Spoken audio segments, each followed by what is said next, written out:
Alors ce matin, j'aimerais vous emmener dans le livre de Jérémie.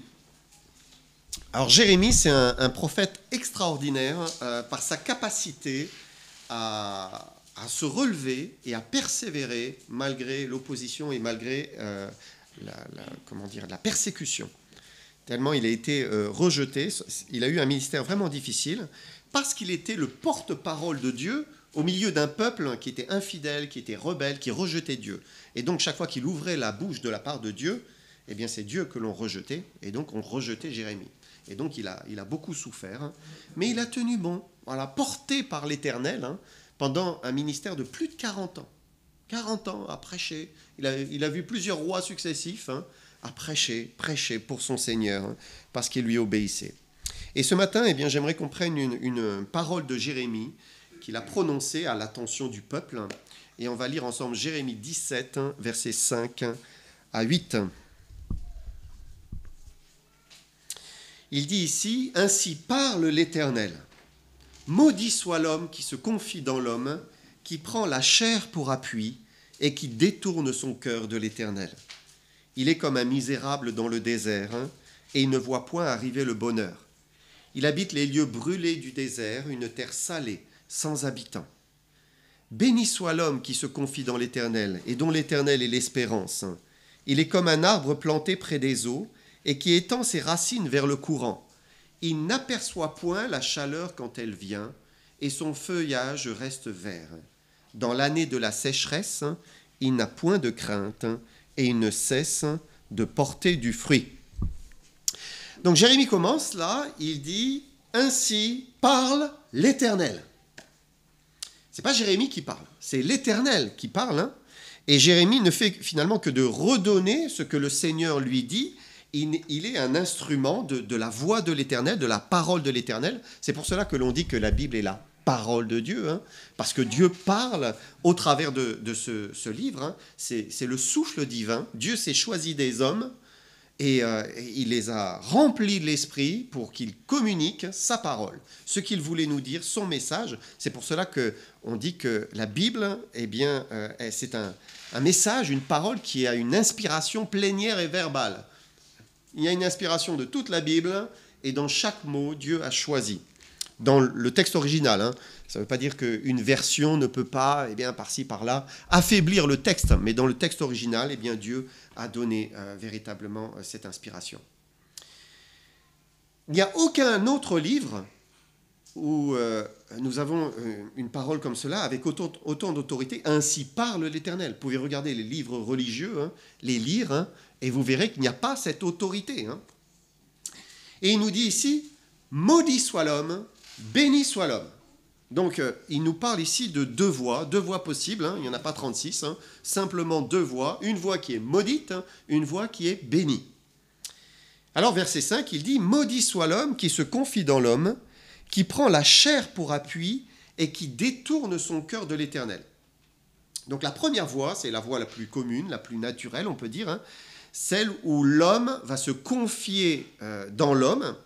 Et donc c'est une voie où on va faire confiance à l'homme, on va se reposer sur l'homme, on va placer son espérance dans l'homme. On prend la chair pour appui, il explique finalement. Et dans l'idée de se reposer sur l'homme, on peut le prendre de deux manières. On peut se reposer sur soi-même, c'est se reposer sur l'homme, c'est prendre la chair pour appui. Ou on peut se reposer sur quelqu'un d'autre, un autre homme ou des hommes. Et dans les deux cas, eh bien, c'est mettre sa confiance dans la chair. C'est ce qu'il dit. Alors pour certains, ils vont se confier en eux-mêmes, ils sont sûrs qu'ils sont capables, ils sont forts, ils sont intelligents, ils sont puissants, ils vont réussir, ils sont plus malins que les autres, donc ils se reposent sur eux-mêmes. Et puis, un autre aspect, eh bien, c'est de mettre toute sa confiance en quelqu'un, en un homme. Et là, on pense que eh bien, la personne dans laquelle on se confie, elle est fiable, elle est solide, ça va bien se passer, c'est sûr, c'est raisonnable. Et Dieu dit, il dit maudit. Maudit soit l'homme qui se confie en l'homme. Ça signifie que certaines personnes ne peuvent pas être approuvées par Dieu parce qu'elles se confient en l'homme, elles placent toute leur confiance en l'homme Et au final, il dit, maudit, c'est la malédiction. En fait, c'est le malheur. C'est le malheur. Pourquoi? Parce qu'elles ont choisi de se confier en l'homme. Combien de personnes sont déçues de s'être confiées en l'homme? Et ça, c'est l'expérience de la vie, je pense. Vous avez la jeune fille, le jeune homme qui va s'attacher, le premier amour, c'est merveilleux. Et vite, on déchante, et c'est la tristesse, c'est le cœur qui se brise. Combien de couples semblaient des beaux mariages, c'était merveilleux, et puis ça finit par se déchirer avec perte et fracas. Combien sont déçus aussi de l'homme dans le milieu professionnel, on se dit, enfin, un supérieur, quelqu'un qui va me permettre de m'épanouir dans mon travail. Et puis, c'est pas du tout ça. Ou bien, on se confie en un employé, et puis, c'est pas du tout ça. Il y a une vraie déception. À cause de trahison, on est déçu par les hommes. En fait, on pourrait continuer la liste comme cela. Celui qui se confie en l'homme, entièrement, il va finir par en souffrir. C'est ce que Dieu nous dit ici. Un jour, il va s'apercevoir que l'homme n'est pas fiable. C'est un peu comme la parole de Dieu parle d'un roseau sur lequel on s'appuie, et puis le roseau casse, finit par nous percer la main.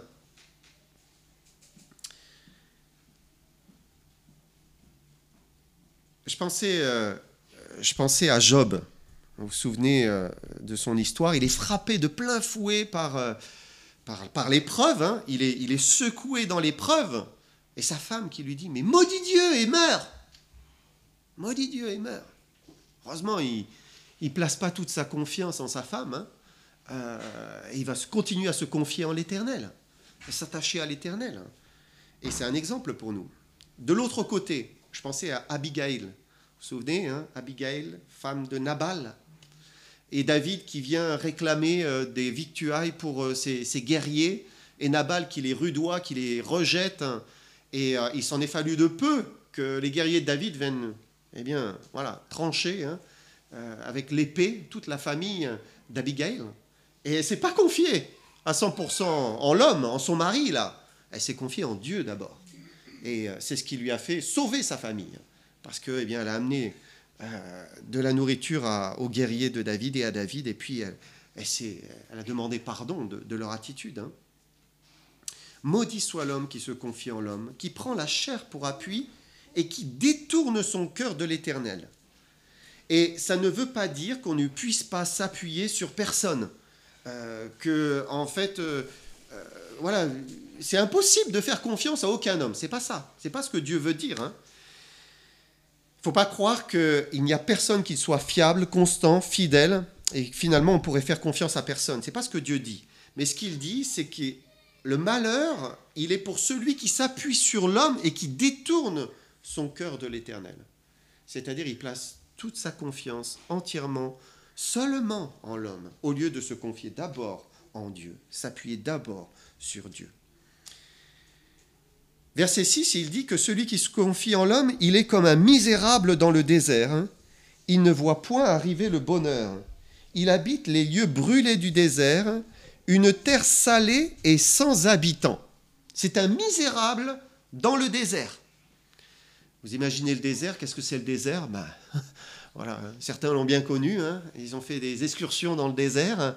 Moi, je ne connais pas ça, mais c'est inhospitalier. C'est un lieu inhospitalier, en général très froid la nuit, mais surtout très chaud le jour. C'est 50, 60 degrés parfois, pas d'ombre, pas d'eau non plus. Et l'eau, c'est la vie. Et s'il n'y a pas d'eau, il n'y a pas de vie. Il n'y a pas de vie. Dans le désert, ce qui nous guette, c'est la déshydratation. On finit par perdre l'eau même que l'on a. On se dessèche et on perd la vie finalement. Jérémie dit, il ne voit point arriver le bonheur. On regarde à perte de vue, c'est du sable, des dunes et encore des dunes. Il n'y a rien qui change. On peut rouler et traverser, et c'est toujours pareil. Ça tue l'espérance en fait. C'est l'idée, pas d'espérance. Et l'homme qui se confie en l'homme est ainsi, c'est un misérable qui ne voit pas arriver le bonheur. Pourquoi? Parce que l'homme déçoit. L'homme, il trompe, il ment, il triche, il trahit, il abandonne, il démissionne. Et à la fin, On est desséché. Hein. Alors vous me direz, c'est quand même bien sombre comme tableau. Hein. Il y a quand même des belles choses dans le monde. Hein, c'est vrai, il y a des gens qui sont aussi généreux, des gens qui sont positifs, hein, des gens qui sont joyeux, et même heureux sans Dieu. Ils ne se confient pas en Dieu, et pourtant ils semblent vivre un vrai bonheur. Hein. Ils sont heureux. Et ça ne cadre pas avec la Bible, ça. Et c'est sûr qu'il y a des gens qui sont heureux sans Dieu. En tout cas, pendant une période de temps. Pendant une période de temps. Parce que, comme Jésus le dit, Dieu fait lever son soleil sur les méchants et sur les bons. Il fait pleuvoir sur les justes et les injustes. Hein. Dieu fait grâce, hein, Dieu bénit. Mais l'image que l'on a de ceux qui nous entourent n'est pas nécessairement la réalité. En fait, on a un bon exemple aujourd'hui, ça devient de plus en plus une évidence hein, avec les réseaux sociaux. Parce que l'homme veut renvoyer l'image d'un bonheur. Voilà, il est heureux, c'est magnifique, tout va bien dans le meilleur des mondes. On montre sa fiancée, on montre son fiancé, on montre ses enfants, sa famille, ses vacances, le soleil, le bonheur. C'est vraiment féerique presque. Puis d'un seul coup, il n'y a plus rien. On se dit, oh, bah, il est trop occupé dans sa vie merveilleuse. Hein. Ça doit être ça. Dieu dit que celui qui se confie en l'homme, il habite des lieux brûlés du désert, une terre salée, sans habitants. Donc c'est un lieu qui est privé de la vie. La terre salée, c'est la terre qui n'engendre plus la vie. Hein. C'est une terre qui donne soif, une terre qui donne envie de se désaltérer. Hein. Envie d'étancher sa soif, mais cette terre n'y pourvoit pas en fait. Il n'y a pas la vie, et à la fin, eh bien, on se sent vide et seul, sans habitants. Pourquoi ? Parce qu'on a fait l'erreur de se détourner de l'Éternel, l'erreur de se fier à son propre jugement et de mettre sa confiance en l'homme, plutôt qu'en Dieu. Et c'est vrai que le monde, il nous parle d'un bonheur possible sans Dieu. Mais il faut savoir que c'est juste une question de temps et d'expérience. Il faut juste un peu de temps, un peu plus d'expérience. Hein. À chaque fois qu'on place 100% de sa confiance en l'homme, on est en danger. On est en danger et on ne sait pas ce qui peut sortir du cœur humain. Regardez verset 9, dans le même chapitre, chapitre 17, verset 9. Il dit « Le cœur est tortueux par-dessus tout et il est méchant. Qui peut le connaître ?» Dieu nous dit le cœur, mais on ne sait pas ce qu'il y a dans le cœur. Il est tortueux, il est méchant. En fait, le cœur renferme des méandres, des recoins cachés, des sentiments mauvais, une violence hein, qui est cachée, insoupçonnée. Et on ne connaît pas la puissance du péché qui habite le cœur humain. Dernièrement, quelqu'un de ma famille a posté quelque chose sur Facebook. Je ne suis pas du tout Facebook, hein, mais de temps en temps, j'ouvre pour voir ce que ma famille poste. Et là, c'était une belle histoire de la bonté du cœur humain. Alors, je vous raconte même pas l'histoire, ça vaut même pas le coup. Hein. Belle histoire qui redonne de l'espérance en l'homme. Quand vous lisez cette histoire, vous dites, mais alors, oh, l'homme est bon quand même. Hein. Ah, il est vraiment... il y a de l'espérance. Et on aime bien ces histoires-là. Les gens aiment bien. Ils like, ils partagent, et voilà, et ça se répand. Mais vous tapez juste un tout petit peu, et puis vous apercevez, histoire apparue en 2012, complètement mensongère en fait. Hein. Ça ne tient pas debout. Et en fait, c'est quelqu'un qui a voulu faire croire que l'homme est bon. Et donc, il invente une histoire. C'est un cœur mauvais qui veut faire croire que l'homme est bon. C'est ça. Un menteur. Et même si c'est vrai, on va trouver ici ou là de la bonté, un esprit de service, hein, de la générosité. Dieu dit quand même, attention, la racine du cœur est mauvaise. Son cœur est mauvais. Ça, c'est la vérité. Le cœur de l'homme est mauvais. Et souvent, il ne faut que certaines circonstances particulières choisies pour que là, ça se révèle en fait. Voilà. S'il n'y a pas les circonstances, tout se passe bien, mais vous mettez la personne dans telle et telle circonstance, et là, vous voyez quelque chose qui sort, et vous vous étonnez. Et vous vous étonnez. Qui peut connaître le cœur humain? Dieu le dit, verset 10. Il dit, « Moi, l'Éternel, j'éprouve le cœur, je sonde les reins pour rendre à chacun selon ses voies, selon le fruit de ses œuvres. » Et Dieu, lui, sait, lui, il voit, lui, il connaît au plus profond du cœur, et il dit, il rendra à chacun ce qu'il mérite. Et en attendant, eh bien, il nous donne à nous ce conseil, il dit, ne vous confiez pas à 100% en l'homme, confiez-vous en moi. Parce qu'il y a une autre voie possible, c'est le verset 7. Il dit, béni soit l'homme qui se confie dans l'Éternel, et dont l'Éternel est l'espérance. Et là, ça change complètement, c'est la bénédiction qui vient de Dieu, qui vient d'en haut, qui vient du ciel. Et ce qu'il dit, c'est qu'il est béni celui ou celle qui se confie dans l'Éternel, qui va croire, qui va placer sa confiance, qui va se reposer entièrement sur l'Éternel. Et se confier en l'Éternel, ce n'est pas juste lui lancer une petite prière, hein. C'est pas ça. Il y a vraiment l'idée de placer toute sa confiance en quelqu'un. Ça parle d'une relation, d'une communion. Celui ou celle qui se repose sur lui chaque jour, encore et encore. On va prier, on va l'invoquer, on va se décharger sur lui, on va lui demander qu'il nous conduise, qu'il nous dirige, qu'il nous garde. On va placer son espérance en lui. Placer son espérance en quelqu'un, c'est très fort, hein. C'est qu'il est tout. Dieu dit que cette personne est alors, verset 8, comme un arbre planté près des eaux qui étend ses racines vers le courant. Un arbre planté près des eaux, eh bien c'est un arbre qui est continuellement abreuvé de cette eau fraîche, et sa soif, elle est étanchée. Il ne souffre pas d'une pénurie d'eau parce que ses racines trempent littéralement dans l'eau, et le résultat, c'est qu'il est bien vert. Il se développe magnifiquement. Au fond du jardin, vous commencez à connaître mon arbre. J'ai un arbre au fond du jardin. Il y a quelques années, on l'a taillé, mais bien comme il faut. J'avais eu le conseil d'un pépiniériste. Et donc, je l'ai bien taillé comme il faut. Et il a repris, là. Mais je le regarde, je me dis, mais il est magnifique. C'est une belle boule bien verte. Et on m'a dit qu'autrefois, il y avait un petit ruisseau qui passait au fond, le long du mur de notre jardin. Et je me demande s'il n'y a pas encore un peu d'eau qui continue à passer en dessous, même si on ne voit rien, parce qu'il est en pleine santé. Et cet arbre, eh bien, il fait une belle ombre, une ombre agréable. Les oiseaux s'y nichent. Et vous savez, quand un arbre se développe comme il faut, eh bien, il devient une bénédiction pour tous ceux qui sont autour. Tout ce qui est autour, la nature qui est autour, l'homme, sa présence, sa vitalité devient une bénédiction.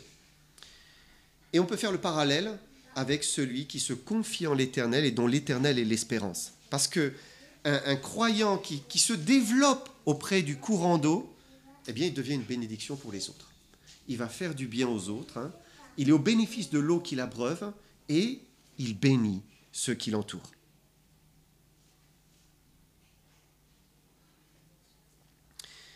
Et ce croyant, en général, il ne se contente pas juste d'un petit peu d'eau, mais il en demande encore plus. Il étend ses racines vers le courant. Parce qu'on a soif, on en veut encore et encore. Là, vous avez l'image vraiment de quelqu'un qui a une relation avec Dieu. Il connaît Dieu. Il vit cette relation. Il a un culte personnel chaque jour. Chaque jour. C'est un contact permanent avec la source de la vie. Encore et encore, jour après jour. C'est une communion, une vraie communion. Alors, eh bien, il y a cette eau qui vient le rafraîchir jour après jour. Il est renouvelé dans sa force, dans son espérance, dans sa foi. Il ne s'assèche pas. Jean 7, versets 37 à 39. Jésus nous parle d'eau aussi. Le dernier jour, le grand jour de la fête, Jésus, se tenant debout, s'écria « Si quelqu'un a soif, qu'il vienne à moi et qu'il boive. celui qui croit en moi, des fleuves d'eau vive couleront de son sein, comme dit l'Écriture. Il dit cela de l'Esprit que devaient recevoir ceux qui croiraient en lui. Car l'Esprit n'était pas encore, parce que Jésus n'avait pas encore été glorifié. Donc là, Jésus nous parle d'eau et d'une eau vive qui va venir désaltérer celui qui viendrait à lui. Il dit, si quelqu'un a soif, qu'il vienne à moi et qu'il boive. Mais comment venir à Jésus? Comment boire? Eh bien, il le dit, verset 38, il dit, celui qui croit en moi, des fleuves d'eau vive couleront de son sein. Et la réponse, c'est croire en fait. Comment boire? Eh bien, il faut croire ce que le Seigneur nous dit. On vient à lui, on croit en lui, et on est rafraîchi par la parole de Dieu, par la vérité en fait. Qu'est-ce que je crois? Je crois qu'il est le Fils de Dieu. Je crois qu'il a payé pour mes péchés sur la croix. Je crois qu'il a payé ma dette, en sorte qu'il m'accorde son pardon gratuitement, gracieusement. Et là, eh bien, il dit quand on fait cette démarche et que l'on croit, il nous donne le Saint-Esprit. Vous savez, l'Esprit, c'est une image... l'eau est une image du Saint-Esprit dans la Bible. Il nous donne cette eau vive, cette eau fraîche. Verset 39, il dit cela de l'Esprit que devaient recevoir ceux qui croiraient en lui. Et donc, il y a ceux qui ont reçu l'Esprit Saint, l'eau vive, et ceux qui ne l'ont pas reçu. Et ceux qui vont le recevoir, parce qu'ils vont croire. Dieu donne le Saint-Esprit à ceux qui croient en lui. Et quand l'Esprit vit dans une personne, alors son cœur l'invoque, prie, chante, adore l'Éternel, lit la parole de Dieu. Et c'est ainsi qu'il étend ses racines vers le courant. Plus vous prenez au sérieux votre culte personnel, plus ça devient essentiel dans votre vie, mais plus le Seigneur s'approche de vous, plus il se révélera à vous, et plus vous allez grandir en connaissance de l'Éternel. Vos racines vont descendre de plus en plus dans le courant. Si Dieu nous parle d'un arbre planté près d'un courant d'eau, il ne faut pas croire que c'est un arbre, il a 30 ans d'âge, il est magnifique, il est là. Non, tous les arbres commencent par être très petits. Ce sont des arbrisseaux fragiles. Et la croissance d'un arbre, elle est lente, très très lente. Ça prend du temps, des années, mais c'est jour après jour, année après année, décennie après décennie. Quand l'arbrisseau reste auprès du courant d'eau, eh bien c'est là où il finit par avoir 10-15 mètres de haut et il est magnifique. Mais pour arriver à ce stade de solidité et de maturité, eh bien il faut qu'il reste dans le courant d'eau. Si vous déplacez l'arbre sans cesse, et j'en ai fait l'expérience, déplacer un arbre sans cesse, il ne grandit pas. Nous, on a un arbre, il est comme ça, et on l'a acheté comme ça. Mais on l'a tellement déplacé, parce qu'on n'était pas content, on se disait, ah non, il sera mieux là. Et voilà. Et c'est exactement pareil pour nous, vous savez.